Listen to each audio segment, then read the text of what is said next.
Smart meter বাতিল সহ 10 দফা দাবিতে কালিয়াগঞ্জ বিদ্যুৎ দপ্তরের ডেপুটেশন।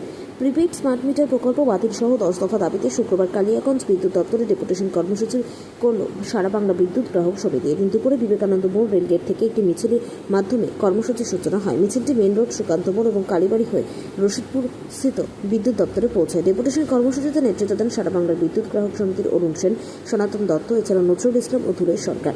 স্টেশন ম্যানেজারের সঙ্গে সৌজন্যমূলক আলোচনায় বিষয়গুলি ঊর্ধ্বতন কর্তৃপক্ষের কাছে পৌঁছে দেওয়ার আশ্বাস দেওয়া হয়েছে বলে সংগঠনের দাবি।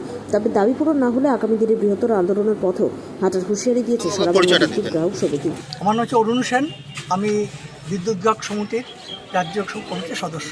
আচ্ছা, কোথায় এবং কী কারণে ডেপুটেশন দিতে এসেছেন আপনারা? আমরা জানতে পেরেছি এবং সরাসরি জানা নয়, এখন আলোচনার বিষয়ই নেই। এটা কার্যকরী করার জন্য যে স্মার্ট মিটার, যেটা কার্যকরী করার জন্য সরকার অনেকগুলো পদক্ষেপ নিয়েছে। আমাদের দীর্ঘদিনের আন্দোলনের চাপে এটা এখনও বিভিন্ন জায়গায় চালু করেছে, কোনো জায়গায় চালু করতে পারেনি। এই অঞ্চলে যারা বিদ্যুৎ গ্রাহকরা আছেন তাদের পক্ষ থেকে তারা এই স্মার্ট নিতে চান না।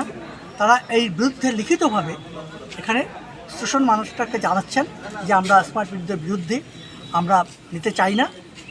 তার লিখিতভাবে আপনাদের কাছে জমা দিয়ে গেলাম, যেন আমাদের বাড়িতে স্মার্ট মিটার লাগানো না হয়। এই স্মার্ট মিটার চালু হলে কি সমস্যা হতে পারে সাধারণ গ্রাহকদের? সাধারণ গ্রাহকদের মূলত যে সমস্যাটা, আজকে ধরুন এই যে আমরা লোডশেডিং হচ্ছে, আমরা স্টেশন মাস্টার হিসেবে বলতে পারছি যে আমার এখানে লোডশেডিং হচ্ছে, বিদ্যুতের দাম বেড়ে যাচ্ছে, আমরা বলতে পারছি। তখন এমন কেউ থাকবে না যার মধ্য দিয়ে আমরা এই বক্তব্যটা নিয়ে যেতে পারবো। এটা একটা কৃত্রিম মেধা চালু হচ্ছে, তার ভিত্তিতেই ওখান থেকেই সব কিছু রিমোট কন্ট্রোল হবে, কাউকে খুঁজে পাওয়া যাবে না। আমার বাড়িতে যেমন এখন আমার ফোনে আমরা রিচার্জ করি, এখানেও ঠিক আগে বিদ্যুৎ আমাকে কিনতে হবে। হয়তো 3 মাসের জন্য আমি কিনলাম 1500 টাকা দিয়ে, দেখা গেল 2 মাস যেতে যেতেই আমাদের মেসেজ এসছে যে আপনার টাকা শেষ হয়ে গেছে, আপনি পরিষেবা পেতে হলে বিদ্যুতে আবার রিচার্জ করুন। আমাকে কাউকে বলার নেই যে কোথা থেকে হলো, আমি তো এত টাকা ভরেছিলাম, কোথায় গেল ইউনিটগুলো আমি জানতে পারবো।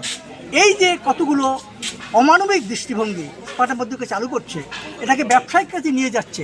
এটা বিদ্যুতের মতো অত্যন্ত প্রয়োজনীয় পরিষেবা, এটা পরিষেবাকে বাদ দিয়ে ব্যবসায়ের জন্য এখানে বিভিন্ন শিল্পপতিতে টাকা খাটাচ্ছে প্রচুর মুনাফার জন্য।